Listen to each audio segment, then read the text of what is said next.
The federal ಕರ್ನಾಟಕದ ವೀಕ್ಷಕರಿಗೆ focus polar ಕಾರ್ಯಕ್ರಮಕ್ಕೆ ಸ್ವಾಗತ. ನಾನು ಸುಕೇಶ್ ಪಡಿಬಾಗಿಲು. ಪ್ರಿಯ ವೀಕ್ಷಕರೇ, ಅಂತೂ ಇಂತೂ ಕಾದು ಅಳೆದು ತೂಗಿ 2 ತಿಂಗಳ ಬಳಿಕ ಕರ್ನಾಟಕ ರಾಜ್ಯ ಸರ್ಕಾರದ ಸಚಿವ ಸಂಪುಟದಲ್ಲಿ ಬಾಕಿ ಉಳಿದಿದ್ದ 20 ಸ್ಥಾನಗಳನ್ನ ತುಂಬಲಾಗಿದೆ.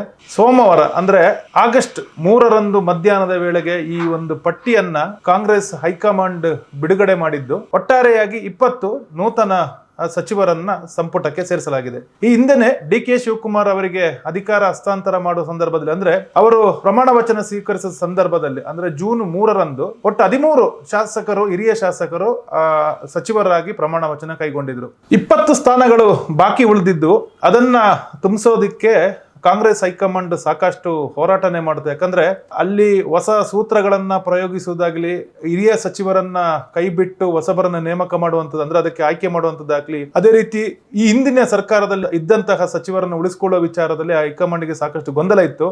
ಅದಕ್ಕಿಂತಲೂ ಮಿಗಿಲಾಗಿ ಒಂದು ಕಡೆ ಸಿದ್ದರಾಮಯ್ಯ ಬಣ ಮತ್ತು ಡಿ.ಕೆ.ಶಿ ಬಣ ಅಂತಲೇ ಏನು ಕಳೆದ 3 ವರ್ಷಗಳಿಂದ ಜೋರಾಗಿ ನಡೀತಾ ಇತ್ತು, ಈ 2 ಬಣವನ್ನ ಸಮಾಧಾನ ಮಾಡುವಂತ ದೊಡ್ಡ ಜವಾಬ್ದಾರಿ ಹೈಕಮಾಂಡ್ ಮೇಲೆ ಇತ್ತು. ಆ ಒಂದು ಜವಾಬ್ದಾರಿಯನ್ನ ಮತ್ತು ಸವಾಲನ್ನ ಮೀರಿ ಇದೀಗ ಕಾಂಗ್ರೆಸ್ ತನ್ನ ಸಚಿವ ಸಂಪುಟದ ಇತರ ಸಹೋದ್ಯೋಗಿಗಳನ್ನ ಡಿ.ಕೆ. ಶಿವಕುಮಾರ್ ಅವರಿಗೆ ಕಾಂಗ್ರೆಸ್ ಹೈಕಮಾಂಡ್ ಕೊಟ್ಟಿದೆ. ಇವತ್ತಿನ ನಮ್ಮ ಈ ಕಾರ್ಯಕ್ರಮದಲ್ಲಿ ಪ್ರಮುಖವಾಗಿ ನಾವು ಚರ್ಚೆ ಮಾಡಬಹುದಾದ ವಿಚಾರ ಏನಂದ್ರೆ, ಇಲ್ಲಿ ಕೆಲವೊಂದು ಅಚ್ಚರಿಯ ಬೆಳವಣಿಗೆಗಳು ನಡೆದಿದೆ. ಅದೇ ರೀತಿ ಸಿದ್ದರಾಮಯ್ಯ ಬಣ ಮತ್ತು ಡಿ.ಕೆ.ಶಿ ಬಣದ ನಡುವಿನ ಒಂದು ಫೈಟ್, ಅಂದ್ರೆ ಪ್ರಭಾವದ ನಡುವೆ ಯಾರಿಗೆ ಹೆಚ್ಚಿನ ಆದ್ಯತೆ ನೀಡಲಾಗಿದೆ ಅನ್ನುವ ವಿಚಾರ ಕೂಡ ಇಲ್ಲಿ ಪ್ರಮುಖ ಆಗುತ್ತೆ ವೀಕ್ಷಕರೇ. Siddaramaiah sir, under his chief ministership we have worked very sincerely and he has guided very well. I think it will go for a long way in my life. And I thank High Command also, and I thank Hari Prasad sir also. ಈಗಿನ ಮೇಲ್ನೋಟಕ್ಕೆ ನೋಡೋದಾದ್ರೆ, ಇವತ್ತಿನ ಈಗಿನ ಸಚಿವ ಸಂಪುಟದಲ್ಲಿ ಏನಿದೆಯೋ ಅದರಲ್ಲಿ ಸಿದ್ದರಾಮಯ್ಯ ಅವರ ಬಣಕ್ಕೆ ಅಥವಾ ಸಿದ್ದರಾಮಯ್ಯ ಅವರ ಪ್ರಭಾವಕ್ಕೆನೆ ಹೆಚ್ಚು ಮಣೆ ಹಾಕಿದಂಗಿದೆ ಕಾಂಗ್ರೆಸ್ ಹೈಕಮಾಂಡ್. ಯಾವ ರೀತಿ ಅಂದ್ರೆ, ಹತ್ತತ್ರ ಸುಮಾರು 13ರಿಂದ 14ರಷ್ಟು ಶಾಸಕರು ಸಿದ್ದರಾಮಯ್ಯ ಅವರ ಆಪ್ತರಂತಲೇ ಹೇಳ್ಕೋಬಹುದು. ಅವರನ್ನ ಈ ಹೊಸ ಸಚಿವ ಸಂಪುಟಕ್ಕೆ ಸೇರ್ಪಡೆ ಮಾಡುವ ಮೂಲಕ ತಮ್ಮ ಶಕ್ತಿ ಇನ್ನೂ ಇದೆ ಅನ್ನುವಂತಹ ಒಂದು ನಿಟ್ಟಿನಲ್ಲಿ ಸಿದ್ದರಾಮಯ್ಯ ಅವರು ಇಲ್ಲಿ ಯಶಸ್ವಿಯಾಗಿದ್ದಾರೆ. ಅದೇ ರೀತಿ ಡಿ.ಕೆ. ಶಿವಕುಮಾರ್ ಅವರ ಬಣದ ವಿಚಾರಕ್ಕೆ ಬಂದಾಗಲೂ ತೀರಾ ಏನು ನಿರ್ಲಕ್ಷ್ಯ ಆಗಿಲ್ಲ. ಹತ್ರ ಒಂದು 8ರಿಂದ 10 ಮಂದಿ ಅಲ್ಲೂ ಕೂಡ ಇದ್ದಾರೆ ಅವರು. ಆದ್ರೆ ಡಿ.ಕೆ.ಶಿ ಸಿಎಂ ಆಗ್ಬೇಕು ಅಂತ ಹಿಂದಿನ ಅವಧಿಯಲ್ಲಿ ಹೋರಾಟ ನಡೆಸಿದ್ದಂತ, ಹೈಕಮಾಂಡ್ ಜೊತೆ ಮಾತುಕತೆ ನಡೆಸಿದಂತ ಮತ್ತು ಒತ್ತಡ ಹೇರಿದ್ದಂತ ಹಲವರು ಈ ಒಂದು ಸಚಿವ ಸಂಪುಟದಲ್ಲಿ ಸೇರ್ಪಡೆ ಆಗಿದ್ದಾರೆ. ಹೀಗಾಗಿ ಸಿದ್ದರಾಮಯ್ಯ ಅವರ ಪ್ರಭಾವದ ನಡುವೆಯೂ ಡಿ.ಕೆ.ಶಿಯ ಒಂದು ಶಕ್ತಿಯನ್ನು ಕೂಡ, ಅಂದ್ರೆ ಅಲ್ಲಿ ಒಂದು ಬ್ಯಾಲೆನ್ಸ್ ಮಾಡೋದಕ್ಕೆ ಕಾಂಗ್ರೆಸ್ ಹೈಕಮಾಂಡ್ ಮುಂದಾಗಿರೋದು ಸ್ಪಷ್ಟ ಆಗುತ್ತೆ ವೀಕ್ಷಕರು. ಇನ್ನು ಕಾಂಗ್ರೆಸ್ ಹೈಕಮಾಂಡ್ ಈ ಒಂದು ಸಚಿವ ಸಂಪುಟವನ್ನ ವಿಸ್ತರಣೆ ಮಾಡುವ ಸಂದರ್ಭದಲ್ಲಿ ಒಂದು ಪ್ರಮುಖ ಸೂತ್ರವನ್ನು ಇಟ್ಕೊಂಡಿತ್ತು ಅನ್ನುವಂತ ಒಂದು ಸುದ್ದಿಗಳು ಹರಿದಾಡಿದೆ. ಅಂದ್ರೆ 50-20 ಅನ್ನುವಂಥದ್ದು. 50-20 ಅಂದ್ರೆ 50 ವರ್ಷದ ಒಳಗಿನವರಿಗೆ ಆದ್ಯತೆ ನೀಡುವಂತಹ ವಿಚಾರ ಆಗಿತ್ತು. ಅಂದ್ರೆ ಮುಂದಿನ 20 ವರ್ಷಗಳಲ್ಲಿ ಕಾಂಗ್ರೆಸ್ ಅನ್ನ ಕಟ್ಟುವಂತಹ ಒಂದು ಯೋಜನೆ ಕೂಡ ಅದು ಅಂತ ಹೇಳಲಾಗಿತ್ತು. ಅದರ ಪ್ರಕಾರ ಈ ಬಾರಿ ಕೆಲವು ಹೊಸ ಮುಖಗಳನ್ನ ಸೇರ್ಪಡೆ ಮಾಡಲಾಗಿದೆ. ಆ ಸೇರ್ಪಡೆಯನ್ನ ಈ ಸೂತ್ರದಡಿ ಮಾಡಿದ್ದಾರೆ ಮತ್ತು ಇದರಲ್ಲಿ ಕಾಂಗ್ರೆಸ್ ಹೈಕಮಾಂಡ್ನ ಸಂಪೂರ್ಣ ಪಾರಮ್ಯ ಇದೆ ಅಂತಾನೆ ಹೇಳ್ಬೋದು ವೀಕ್ಷಕರೇ. ಪ್ರಮುಖವಾಗಿ ಹೊಸ ತಲೆಮಾರಿನ ನಾಯಕರಂದ್ರೆ ಚಳ್ಳಕೆರೆ ಶಾಸಕ ಟಿ ರಘುಮೂರ್ತಿ, ಮಾಯಕೊಂಡ ಶಾಸಕ ಎನ್ ಬಸಂತಪ್ಪ, ಅರಸೀಕೆರೆ ಶಾಸಕ ಕೆ.ಎಂ. ಶಿವಲಿಂಗೇಗೌಡ, ಮಾಗಡಿ ಶಾಸಕ ಎಚ್.ಸಿ. ಬಾಲಕೃಷ್ಣ, ಜೇವರ್ಗಿ ಶಾಸಕರಾದ ಡಾಕ್ಟರ್ ಅಜಯ್ ಸಿಂಗ್, ಶಿವಾಜಿನಗರದ ಶಾಸಕರಾದ ಡಾಕ್ಟರ್ ರಿಜ್ವಾನ್ ಅರ್ಷದ್ ಸೇರಿದಂತೆ ಹಲವಾರು ಹೊಸ ಮುಖಗಳಿಗೆ ಇಲ್ಲಿ ಅವಕಾಶವನ್ನ ಕಲ್ಪಿಸಲಾಗಿದೆ. ಹೀಗಾಗಿ ಈ ಅವಕಾಶವನ್ನ ನೀಡುವ ಸಂದರ್ಭದಲ್ಲಿ ಹಿರಿಯ ಹಲವರನ್ನ ಕೈಬಿಡಲಾಗಿದೆ. ಎಚ್.ಕೆ. ಪಾಟೀಲ್, ದಿನೇಶ್ ಗುಂಡೂರಾವ್, ಲಕ್ಷ್ಮೀ ಹೆಬ್ಬಾಳ್ಕರ್, ಎಚ್.ಸಿ. ಮಹದೇವಪ್ಪ, ಶಿವಾನಂದ ಪಾಟೀಲ್, ಆರ್.ಬಿ. ತಿಮ್ಮಾಪುರ ಸೇರಿದಂತೆ ಹಲವು ಅನುಭವಿ ನಾಯಕರನ್ನ ಇಲ್ಲಿ ಕೈಬಿಡಲಾಗಿದೆ. ಇದೇ ಕಾರಣಕ್ಕೆ ಕಾಂಗ್ರೆಸ್ ಒಳಗೆ ಅಸಮಾಧಾನ ಕೂಡ ಕಂಡು ಬಂದಿದೆ ಅಂತಾನೆ ಹೇಳ್ಬೋದು ವೀಕ್ಷಕರೇ. ಜಾತಿ ಸಮೀಕರಣ ಅನ್ನುವಂತೂ ಕಾಂಗ್ರೆಸ್ ಸಚಿವ ಸಂಪುಟದಲ್ಲಿ ಸಾಮಾನ್ಯ ಮತ್ತು ಅದು ಅನಿವಾರ್ಯ ಕೂಡ. ಈ ಬಾರಿ ನೋಡಿದಾಗಲೂ ಹೈಕಮಾಂಡ್ ಈ ವಿಚಾರದಲ್ಲಿ ಬಹಳ ಅಳೆದು ತೂಗಿ ತನ್ನ ನಿರ್ಧಾರವನ್ನು ಪ್ರಕಟಿಸಿದೆ. ಅಂದ್ರೆ ಒಕ್ಕಲಿಗರಿಗೆ ಸಮರ್ಪಕವಾದ ಒಂದು ಪ್ರಾತಿನಿಧ್ಯವನ್ನು ಕೊಟ್ಟಿದ್ದಾರೆ, ಜೊತೆಗೆ ಲಿಂಗಾಯತರಿಗೆ ಪ್ರಮುಖ ಸ್ಥಾನಗಳನ್ನು ನೀಡಿದ್ದಾರೆ. ಕಾಂಗ್ರೆಸ್ನ ಪ್ರಮುಖ ವೋಟರ್ಸ್ ಅಂತ ಅನಿಸ್ಕೊಂಡಿರುವಂತಹ ಎಸ್.ಸಿ. ಮತ್ತು ಎಸ್.ಟಿ. ಸಮುದಾಯಗಳನ್ನು ಇವರನ್ನು ಕೂಡ ಸಾಕಷ್ಟು ಸಚಿವರು ಈ ಸಮುದಾಯಗಳಿಗೆ ಸೇರಿದವರಿದ್ದಾರೆ. ಅದೇ ರೀತಿ ಕಾಂಗ್ರೆಸ್ನ ಈಗಿನ ಪರಿಸ್ಥಿತಿಯಲ್ಲಿ ಕಾಯಂ ವೋಟು ಅಂತ ಅನ್ಕೊಂಡಿರುವಂತಹ ಮುಸ್ಲಿಂ ಸಮುದಾಯಕ್ಕೆ 2 ಸ್ಥಾನವನ್ನ ಕೊಟ್ಟಿದ್ದಾರೆ, ರಿಜ್ವಾನ್ ಅರ್ಷದ್ ಆಗ್ಲಿ. ಅದೇ ರೀತಿ ಅದಕ್ಕಿಂತಲೂ ಅಚ್ಚರಿ ಅಂದ್ರೆ ಜಮೀರ್ ಅಹಮದ್ ಅವರು ಹಿಂದೆ ಸಚಿವರಾಗಿದ್ದರು. ಅವರು CM ಸಿದ್ದರಾಮಯ್ಯ ಅವರ ಆಪ್ತರು ಕೂಡ. ಅವರಿಗೆ ಸಚಿವ ಸ್ಥಾನವನ್ನ ಮೊದಲ ಹಂತದಲ್ಲಿ ಕೊಟ್ಟಿರಲಿಲ್ಲ. 13 ಮಂದಿ ಏನು ಸಚಿವ ಸ್ಥಾನವನ್ನ ಪಡ್ಕೊಂಡಾಗ ಅವರಿಗೆ ಕೊಟ್ಟಿರಲಿಲ್ಲ. ಈ ಹಿನ್ನೆಲೆಯಲ್ಲಿ ಪ್ರತಿಭಟನೆಗಳಾಗಿದ್ದು, ಬೆಂಗಳೂರಲ್ಲಿ ಜಮೀರ್ ಬೆಂಬಲಿಗರು ಸಾಕಷ್ಟು ಒತ್ತಡ ಕೂಡ ಹಿಡಿದ್ರು, ಮತ್ತು ಚರ್ಚೆಯ ವಿಷಯ ಕೂಡ ಆಗಿತ್ತು. ಅವರಿಗೆ ಈ ಬಾರಿ ಮತ್ತೆ ಅವಕಾಶ ಕೊಟ್ಟಿರೋದು ಇನ್ನೊಂದು ಅಚ್ಚರಿ. ಅದೇ ರೀತಿ ಈಡಿಗ ಸಮುದಾಯಕ್ಕೆ ಸೇರಿದವರಿಗೆ ಪ್ರಾತಿನಿಧ್ಯ ಕೊಟ್ಟಿದ್ದಾರೆ. ಮರಾಠ ಮತ್ತು ಉಪ್ಪಾರ ಸೇರಿದಂತೆ ಎಲ್ಲ ಸಮುದಾಯಗಳಿಗೆ ಒಂದು ಬ್ಯಾಲೆನ್ಸ್, ಎಲ್ಲರನ್ನು ಸಮಾಧಾನ ಮಾಡುವಂತಹ ಕೆಲಸವನ್ನು ಮಾಡಲಾಗಿದೆ. ಅದೇ ರೀತಿ ಪ್ರತಿ ಆಯಾ ಪ್ರದೇಶ, ಪ್ರಾಂತೀಯ, ಸಮುದಾಯ, ರಾಜಕೀಯ ಸಮೀಕರಣವನ್ನ ಲೆಕ್ಕಕ್ಕಿಟ್ಕೊಂಡು ಒಂದು ಸಚಿವ ಸಂಪುಟವನ್ನ ರೂಪಿಸಲಾಗಿದೆ ಅಂತಾನೆ ಹೇಳ್ಬೋದು ವೀಕ್ಷಕರೇ. ಇನ್ನು ಮುಸ್ಲಿಂ ಕೋಟಾದ ವಿಚಾರಕ್ಕೆ ಮತ್ತೊಂದು ಸಲ ಬರ್ತೀನಿ. ಇಲ್ಲಿ ಮುಸ್ಲಿಂ ಕೋಟಾದಲ್ಲಿ DK ಶಿವಕುಮಾರ್ ಅವರ ಆಪ್ತರಾಗಿದ್ದಂತಹ ತನ್ವೀರ್ ಸೇಠ್ ಮೈಸೂರಿನವರು, ಅವರಿಗೆ ಒಂದು ಸಚಿವ ಸ್ಥಾನ ಸಿಗಬಹುದು, ಜಮೀರ್ ಅಹ್ಮದ್ ಅವರನ್ನು ಕೈ ಬಿಟ್ಟರೆ ಅವರಿಗೆ ಸಿಗಬಹುದು ಅನ್ನುವಂಥ ಮಾತುಗಳು ಕೇಳಿ ಬರ್ತಿದ್ದು. ಆದರೆ ಈ ಬಾರಿ ಆ ಒಂದು ನಿರೀಕ್ಷೆ ಮತ್ತು ಒಂದು ಊಹಾಪೋಹಗಳಿಗೆ ಎಲ್ಲೂ ಇಂಬು ಸಿಕ್ಕಿಲ್ಲ, ಹೈಕಮಾಂಡ್ ಕೊಟ್ಟಿಲ್ಲ. ಮತ್ತೆ ಜಮೀರ್ ಅಹ್ಮದ್ ಖಾನ್ ಅವರನ್ನೇ ಸಚಿವರಾಗಿ ಆಯ್ಕೆ ಮಾಡಿದ್ದಾರೆ. ಹೀಗಾಗಿ ತನ್ವೀರ್ ಸೇಠ್ ಅವರಿಗೆ ಖಂಡಿತವಾಗಿ ಬೇಸರ ಆಗಿದೆ ಮತ್ತು ಅದು ಈಗ ವ್ಯಕ್ತವಾಗ್ತಿದೆ. ಬೆಂಬಲಿಗರು ಪ್ರತಿಭಟನೆ ಆರಂಭಿಸಿದ್ದಾರೆ. ನೋಡಿ, ಸಿಗ್ಬೇಕಾಗಿರೋದು ಕೇವಲ 20 ಜನಕ್ಕೆ ಸಿಗ್ಬೇಕಾಗಿತ್ತು. ಆ 20ರಲ್ಲಿ ನನ್ನ ಹೆಸರು ಇಲ್ಲ ಅಂತ ಗೊತ್ತಾಗಿದೆ. ನಾನು ನಂಬಿದಂಥದ್ದು, ನಾನು ನಂಬಿ ದ್ರೋಹ ಹೋಗಿದ್ದೇನೆ. ನನ್ನ ಕಾರ್ಯಕರ್ತರು, ನನ್ನ ಜನ ನನಗೆ ರೂಪ ಕೊಟ್ಟವರು. ಈಗ ಅವರ ಆಕ್ರೋಶ ಮತ್ತು ಅವರ ಜೀವನ ತೇಜಿಸಲು ಮುಂದಾಗ್ತಾ ಇರುವಂಥದ್ದು, ವಿಷ ಕೊಡದಿರುವಂಥದ್ದು ನೋಡಿದಾಗ ಇದು ಯಾವುದೇ ರೀತಿಯಲ್ಲೂ ನಾನು ಒಪ್ಪುವಂಥದ್ದಲ್ಲ.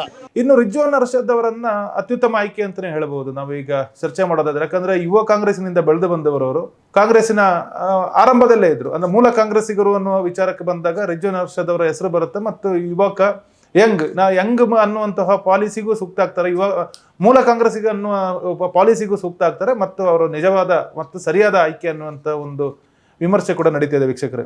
ಮತ್ತೆ ಇನ್ನೊಂದು ಪ್ರಮುಖವಾದ ವಿಚಾರವನ್ನ ನಮ್ಮ ಈ ಸಚಿವ ಸಂಪುಟದ ಆಯ್ಕೆಯಲ್ಲಿ ತೆಗೆದುಕೊಳ್ಬೇಕಾದ್ದು ನಾಗೇಂದ್ರ ಅವರ ಆಯ್ಕೆ. ಯಾಕಂದ್ರೆ ಹಿಂದೆ ಬಳ್ಳಾರಿಯ ಗ್ರಾಮೀಣ ಶಾಸಕರಾಗಿರುವಂತಹ ನಾಗೇಂದ್ರ ಅವರು ಹಿಂದೆ ವಾಲ್ಮೀಕಿ ಹಗರಣದಲ್ಲಿ, ಅಂದ್ರೆ ಸಹಕಾರಿ ಸಂಘದ ಹಗರಣದಲ್ಲಿ ಅವರು ತಮ್ಮ ಸ್ಥಾನ ಕಳ್ಕೊಂಡಿದ್ರು, ಜೈಲು ಸೇರಿದ್ರು.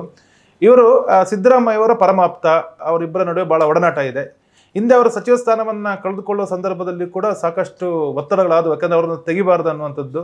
ಆದರೆ ಅವ್ರು ಅನಿವಾರ್ಯವಾಗಿ ಭ್ರಷ್ಟಾಚಾರದ ಆರೋಪ ಬಂದ ಕಾರಣ ಅವರು ಅದನ್ನ ಹೊರಗೆ ಹೋಗ್ಬೇಕಾಯ್ತು, ಜೈಲು ಸೇರ್ಬೇಕಾಯ್ತು, ಮತ್ತೆ ಬಿಡುಗಡೆ ಆದ್ರು. ಈಗ ಅವರು ಸಚಿವ ಸ್ಥಾನವನ್ನ ಮತ್ತೆ ಪಡ್ಕೊಂಡಿದ್ದಾರೆ. ಒಂದು ವಾಲ್ಮೀಕಿ ಸಮುದಾಯ ಅನ್ನೋ ವಿಚಾರಕ್ಕೆ ಒಂದಾದ್ರೆ, ಎರಡನೇದು ಅವರು ಬಳ್ಳಾರಿ ರಾಜಕೀಯದಲ್ಲಿ ಹಿಡಿತ ಹೊಂದಿರುವಂಥದ್ದು. ಯಾಕಂದ್ರೆ ಬಳ್ಳಾರಿ ಎಲ್ಲಿ ಜನಾರ್ದನ್ ರೆಡ್ಡಿ ಮತ್ತು ಗಣಿಧನಿಗಳು ಸಾಕಷ್ಟು ಅಲ್ಲಿ ಒಂದು ಪ್ರಭಾವ ಹೊಂದಿದ್ದಾರೆ. ಅವರ ಪ್ರಭಾವವನ್ನು ಮೀರಿ ನಿಲ್ಲುವಂಥ ಶಕ್ತಿ ಇವರಿಗೆ, ನಾಗೇಂದ್ರ ಅವರಿಗೆ ಇದೆ ಅನ್ನುವಂಥದ್ದು ಕಾಂಗ್ರೆಸ್ನ ತಿಳುವಳಿಕೆ. ಹೀಗಾಗಿ ಅವರಿಗೆ ಮತ್ತೆ ಅವಕಾಶ ಕೊಟ್ಟಿದ್ದಾರೆ ವೀಕ್ಷಕರು. ಅದೇ ರೀತಿ ಹೆಬ್ಬಾಳ್ಕರ್, ದಿನೇಶ್ ಗುಂಡೂರಾವ್ ಮತ್ತು HK ಪಾಟೀಲ್ ಇವರೆಲ್ಲ ಹಿರಿಯರು ಮತ್ತು ಅನುಭವಿಗಳಾಗಿದ್ರು. ಇವರಿಗೆ ಬೇರೆ ಬೇರೆ ರೀತಿಯ ಒಂದು ಪ್ರಭಾವ ಕೂಡ ಇತ್ತು. ಹೆಬ್ಬಾಳ್ಕರ್ ಅವರಿಗೆ ಬೆಳಗಾವಿ ಅನ್ನೋ ಪ್ರಭಾವ, ದಿನೇಶ್ ಗುಂಡೂರಾವ್ ಅವರಿಗೆ ಮಾಜಿ CM ಅನ್ನೋ ಪ್ರಭಾವ ಮತ್ತು ಬೆಂಗಳೂರಲ್ಲಿ ಹಿಡಿತಾ ಇದೆ, ಮತ್ತು ಯುವ ನಾಯಕ. ಜೊತೆಗೆ HK ಪಾಟೀಲ್ ಹಿರಿಯರು, ಅವರು ಮುತ್ಸದ್ದಿ, ಅವರು ಕಾನೂನು ಮತ್ತು ಇತರ ವಿಚಾರಗಳ ಬಗ್ಗೆ ಸಾಕಷ್ಟು ಅರಿತವರು. ಹೀಗಾಗಿ ಇವರು ಮೂರನ್ನ ಕೈ ಬಿಟ್ಟಿದ್ದಾರೆ ಅನ್ನುವಂಥದ್ದು ಕೂಡ ಈ ಸಚಿವ ಸಂಪುಟದಲ್ಲಿ ಚರ್ಚೆ ಆಗ್ತಾ ಇದೆ. ಅವರು ಅದ್ರ ಜೊತೆಗೆ HC ಮಹದೇವಪ್ಪ ಅವರನ್ನ, ಅವರು ಸಿದ್ದರಾಮಯ್ಯ ಅವರ ಆಪ್ತರಾಗಿದ್ದವರು, ಮತ್ತೆ ಶಿವಾನಂದ ಪಾಟೀಲ್, RB ತಿಮ್ಮಾಪುರ, ಇವರು ಕೂಡ ಹಿರಿಯರ ಸಾಲಿಗೆ ಸೇರಿದವರು. ಇವರೆಲ್ಲರನ್ನು ಕೈ ಬಿಟ್ಟಿದ್ದಾರೆ. ಹೀಗಾಗಿ ಇವರ ಒಂದು ಆಯ್ಕೆ ಆಗದಿರುವ ವಿಚಾರದಲ್ಲಿ ಸಾಕಷ್ಟು ಅನುಮಾನಗಳಿವೆ, ಅಸಮಾಧಾನಗಳಿವೆ, ಮತ್ತು ಅದು ಬೇರೆ ಬೇರೆ ರೀತಿಯಲ್ಲಿ ಪ್ರತಿಫಲನಗೊಳ್ಳಬಹುದು ಅನ್ನುವಂಥದ್ದನ್ನು ನಾವು ನಿರೀಕ್ಷೆ ಮಾಡಬಹುದು ವೀಕ್ಷಕರೇ. ಇನ್ನು ನಾವು ರಾಜಕೀಯವಾಗಿ ಯಾರಿಗೆ ಪ್ಲಸ್ ಮೈನಸ್ ಅನ್ನುವಂಥ ವಿಚಾರನ ಕೈಗೆತ್ತಿಕೊಂಡ್ರೆ, ಇಲ್ಲಿ ಮೇಲ್ನೋಟಕ್ಕೆ ಕಾಣುವಂಥದ್ದು ಸಿದ್ದರಾಮಯ್ಯ ಅವರಿಗೆ ಪ್ಲಸ್. ಅವರು CM ಸ್ಥಾನವನ್ನ ಕಳ್ಕೊಂಡಿರಬಹುದು, ಆದರೆ ಸಚಿವ ಸಂಪುಟದಲ್ಲಿ ತನ್ನ ಪ್ರಭಾವವನ್ನು ಕಳ್ಕೊಂಡಿಲ್ಲ ಅನ್ನುವಂಥದ್ದು ಈಗ ಸ್ಪಷ್ಟ. ನಾನು ಆರಂಭದಲ್ಲೇ ಹೇಳಿದ್ದೆ, ಅವರ ಬಣಕ್ಕೆ ಸೇರಿದವರಾಗಿದ್ರು, ಮತ್ತು ಅವರ ಆಪ್ತರೆನಿಸಿಕೊಂಡ 14ರಷ್ಟು ಸಚಿವರು ಈಗ ಈ 33 ಮಂದಿ ಸಹೋದ್ಯೋಗಿಗಳಿರುವ ಒಟ್ಟಾರೆ ಸಚಿವರು ಇರುವಂತಹ ಸಂಪುಟದಲ್ಲಿದ್ದಾರೆ.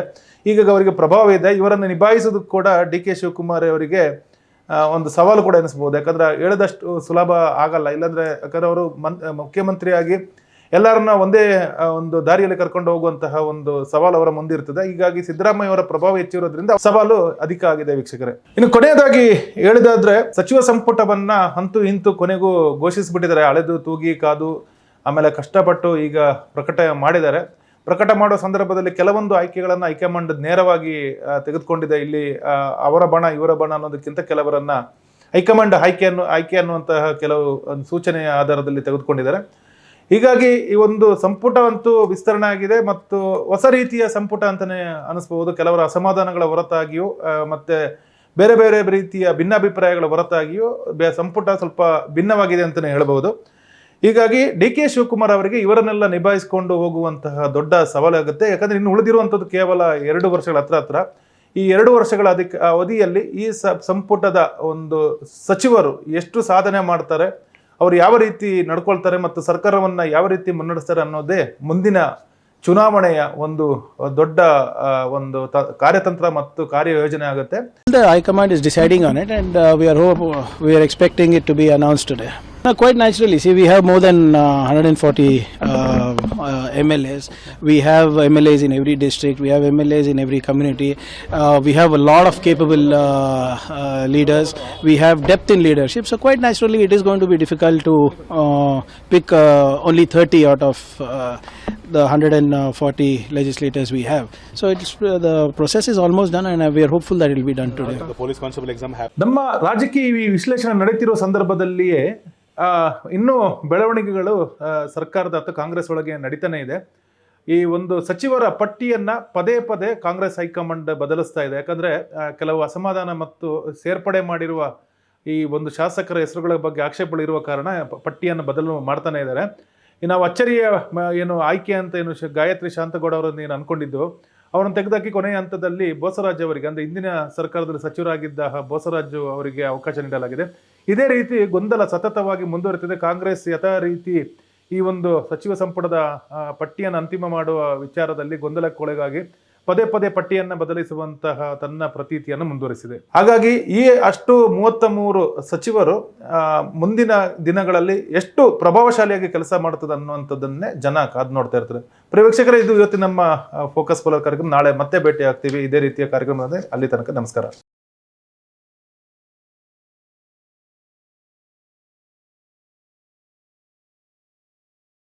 ಸುದ್ದಿ ಅಪ್ಡೇಟ್ಗೆ ಈಗಲೇ the federal Karnataka YouTube page ಅನ್ನು ಸಬ್ಸ್ಕ್ರೈಬ್ ಮಾಡಿ.